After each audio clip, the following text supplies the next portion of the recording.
Hi, friend. Welcome to Freedom Practice with Jen. I'm glad you're here. Grateful.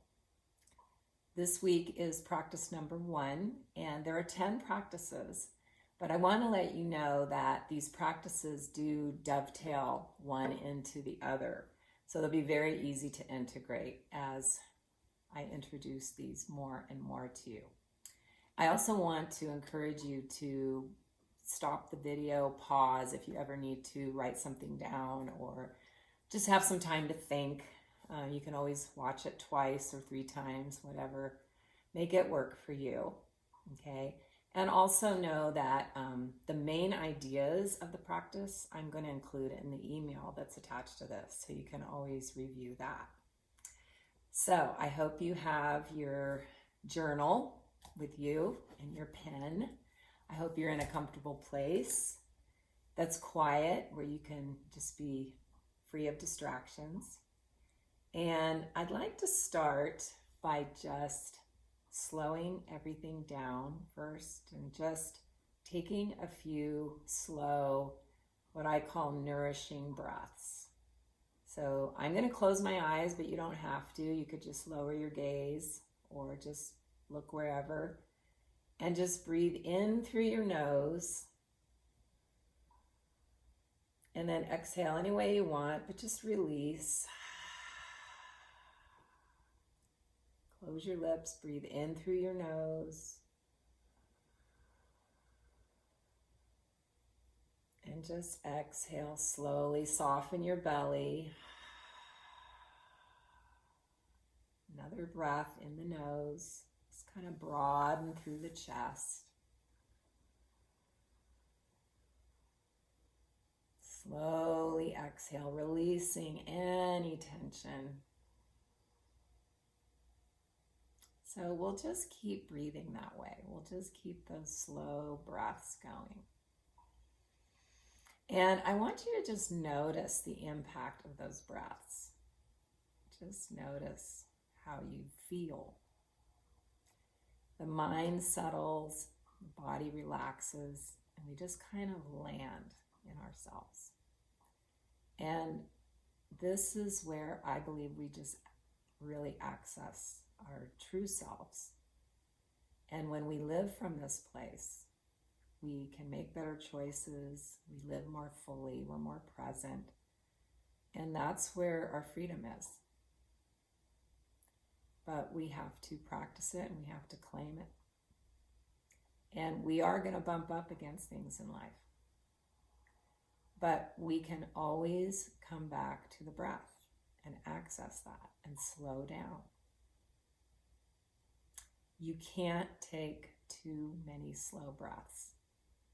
And this is something you're already doing, right? We're always breathing. So this is nothing new. But we're expanding on the benefits of breathing by slowing down and being present. So, practice number 1 is just that. It's titled Slow Everything Down, Breathe, and Be Present. So, there's a memo going around. And maybe you've heard it. Maybe your mind has read the memo. And it tells us that we have to stay on top of everything. We have to produce. We have to go, go, go. We have to make sure we keep it all together, that we help other people keep it together. And if we don't do that, we're going to be left behind. We're going to be less than in some way. I don't know if you've gotten that memo. But in my experience with coaching people and in my own life, what I have learned is that when we live with this false sense of urgency all the time, that really what we are doing is leaving ourselves behind. We are leaving ourselves behind by subscribing to this false sense of urgency that we have to go, go, go. We're living in the future, we're living in the past, both which are not reality. The present moment is your life. This is where you live it, in the moment. So this is the first practice, is slowing down so that we can be present and learning to connect with the breath. Now, I want to give you some examples of what it means to leave yourself behind, and maybe you can relate to this.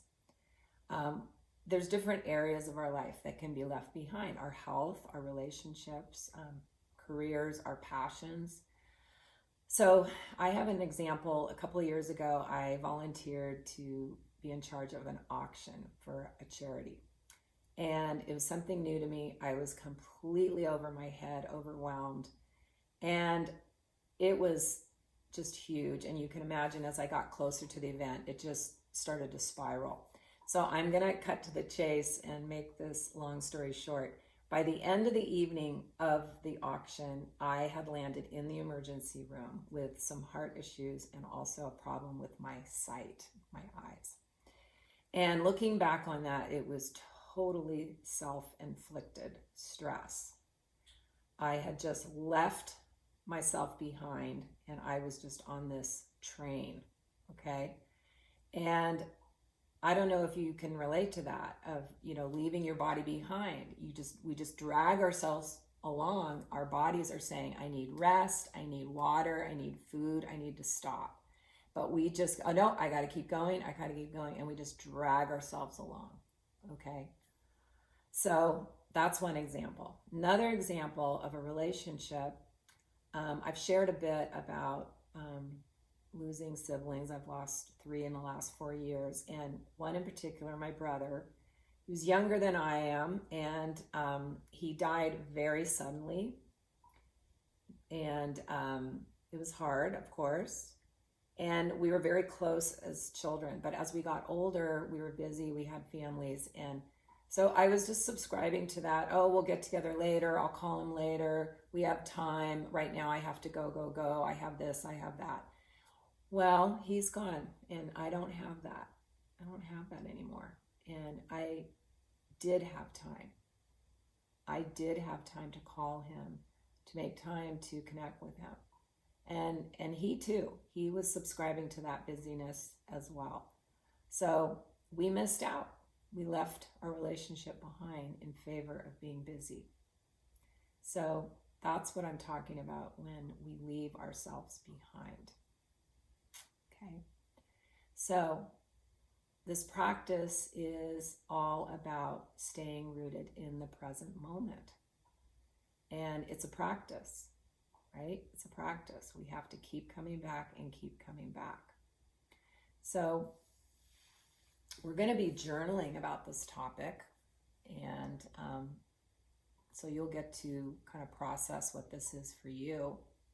I also want to talk a little bit about true urgency versus false urgency, okay? We have both. There is true urgency in life, and it usually has to do with our physical safety. When you're crossing the street, a car is coming, you want to speed up. You have a deadline for a project that has to be completed. You have to get it completed. You have to move on it. So I'm not talking about ignoring that, but this week, in addition to slowing down, slowing the breath, being present, I want you to be aware of real urgency versus false urgency. And if you feel that rush, that feeling, that push, say stop, just take a few breaths and just ask yourself, okay, why? Why am I rushing right now? Or, why am I feeling scattered? Okay, is it real urgency? Is it false urgency? What's going on? All right. So that's part of this week's practice as well. So I want to read something to you from Mark Nepo. He's written a book called Book of Awakening. I read it every morning. If you need an inspirational book, this is really a great one, Book of Awakening. And he speaks to this topic. I just want to share this with you. And he says, he calls this little piece of writing, At the Pace of What is Real. And there's a Chinese philosopher or something that's written something here. It says, stop talking, stop thinking, and there is nothing you will not understand.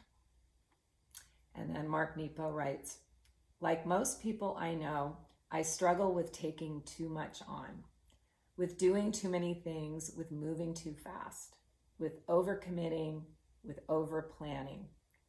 I've learned that I must move quite simply at the pace of what is real. While this pace may vary, life always seems vacant and diminished when I accelerate beyond my capacity to feel what is before me. It seems we run our lives like trains, speeding along a track laid down by others, going so fast that what we pass blurs on by. Then we say, we've been there, done that. The truth is that blurring by something is not the same as experiencing it. So, no matter how many wonderful opportunities come my way, no matter the importance placed on these things by others who have my best interest at heart, I must somehow find a way to slow down the train that is me until what I pass by is again seeable, touchable, feelable. Otherwise, I will pass by everything, can put it all on my resume, but will have experienced and lived through nothing. Love his words. Love his metaphors of the speeding train. So I'm wondering what's bubbling up for you now when we talk about this topic of slowing everything down. And we're going to do some writing, journaling. I call it freestyle journaling. So if you have your journal and your pen, I'm going to give you a couple of prompts, and you're going to let this be as messy as possible. Okay? It's just you showing up just as you are. You're just going to keep the pen moving. No rules, no punctuation, spelling. You can draw pictures, you can draw words, whatever comes up, you just let it flow. Just keep the pen moving. And if you don't know, if nothing's coming to you, just keep writing the prompt over and over, okay? So, and you can do this for 5 minutes, 10 minutes. You're gonna be pausing this video while you journal, and I'm gonna journal too. I've done journaling about this. And then we'll come back together. So here are the prompts. The first one is, what am I leaving behind? What am I leaving behind? And just go into that, relationships, health, my dreams, whatever. What am I leaving behind? And then you just finish the sentence and write it again and write it again. The other sentence would be, the other prompt would be, if I slow down, and then you finish it. If I were to slow down, what would that bring? What would that be? If I were to slow down. And then the last one, I'll give you 3. You can just say, this is what I want to say. This is what I'm thinking. This is what I want to say. Just an open-ended thing, just like that. Okay, so grab your journal, your pen, and pause this video, and I will see you in just a few minutes. Have fun.